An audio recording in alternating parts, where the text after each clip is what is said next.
कारवाई सुरू होईल. काल नांदेडला काही गद्दारांना अडवायचा प्रयत्न झाला आमच्या शिवसैनिकांकडून. रात्रीच्या काळोखात लपून येत होते. अर्धापूरला गाड्या अडवल्यात त्यांच्या शिवसैनिकांनी. 2 किंवा 3 गद्दार होते आणि 850 पोलीस होते. किती? 850. विचारा करा, अख्खा एअरपोर्ट घेरलं होतं पोलिसांनी. जणू का वरून इराण प्रमाणे आम्ही बॉम्ब टाकणार आहोत. एवढी गांडूगिरी आहे, एवढी डरपोकगिरी आहे. काय तुम्ही सांगताय आम्हाला मर्दानगीच्या गोष्टी? किती खोटं बोलताय तुम्ही सगळेजण. म्हणे विकासासाठी गेलो.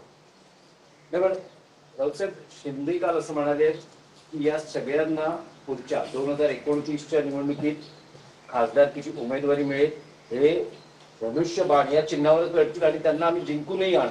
ठीक आहे ना, हा 2029चा विषय आहे ना. 2029 पर्यंत देशाच्या राजकारणात काय होईल याची गॅरंटी कोणी देऊ शकत नाही.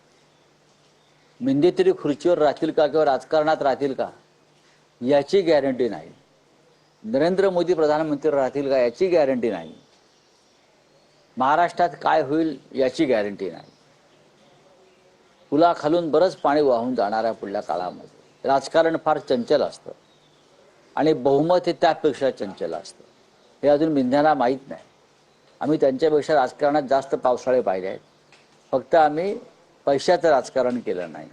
संजय पाटील असं म्हणतायत की मला स्वतःहून तुम्ही उमेदवारी दिली, मी तर तुमच्याकडे उमेदवारी मागायला आलो नव्हतो, राजीनामा द्या. त्यांचं असं म्हणणं आहे की मला उद्धव ठाकरे, आदित्य ठाकरे सगळ्यांनी प्रेम दिलं, एकाच व्यक्तीशी माझा वाद होता. पक्ष सोडला, त्यांनी जर माझी माफी मागितली असती तर मी राहिलो असतो. कोण? मला माहित नाही. मला माहित नाही. जर तुमचं उद्धव ठाकरे साहेबांशी भांडण नव्हतं पक्षप्रमुखांशी तर तुम्ही राहायला पाहिजे होतं. आणि ज्यांचं तुमच्याशी भांडण आहे त्या संदर्भात मातोश्रीवरती येऊन चर्चा करायला पाहिजे होती. या सगळ्या गोष्टीचा आणि पक्ष सोडण्याचा काही संबंध नाही ना. आपण हे का सांगत नाही की माझ्याकडे 13 तारखेला 15 कोटीची खोकी आली, 14 तारखेला परत 5 कोटी आले. मग मी दिल्लीतली जो व्हीप होता तो धुडकावला आणि पक्षाच्या बैठकीला गेलो नाही आणि त्यानंतर मी अदृश्य झालो.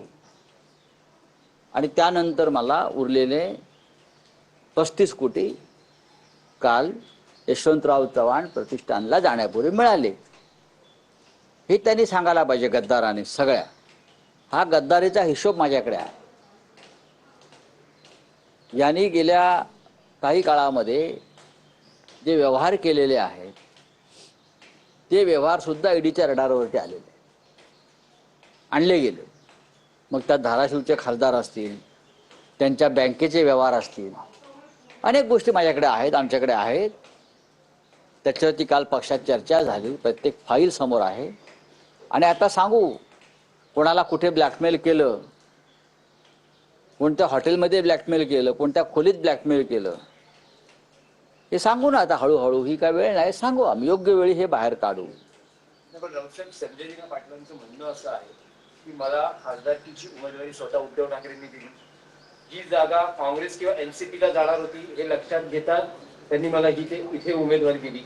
नंबर 1. नंबर 2, माझ्या मुलीसाठी मी उमेदवारी मागितली नव्हती, पण उद्धव ठाकरेंना हांडू तो जो वॉर्ड आहे तो मनसेला द्यायचा नव्हता. नाही नाही, असं नाही आहे. असं अजिबात नाही आहे. खरं म्हणजे तुम्हाला सत्य हे माहीत पाहिजे. तुम्हालाही माहित आहे त्या मुलीच्या उमेदवारीसाठी त्याने किती तमाशा केला हे आपल्याला माहीत असेल. उमेदवारी दिल्यावर सुद्धा ते खोटं बोलतायत.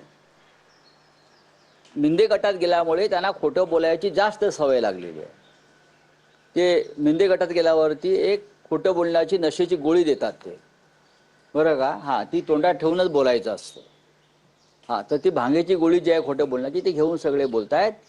त्या मुलीसाठी त्यांनी प्रतिष्ठा पणाला लावली. ती जी जागा आहे त्यासाठी मनसेच्या उमेदवार मला वाटतं माझगावकर त्यांच्यासाठी आग्रह होता आणि त्यांना देण्यासंदर्भात भूमिका होती. तो पक्षाचाच आमच्या जागा जरी असली पण मुलीला उमेदवारी दिली नाही तर मी राजीनामा देतो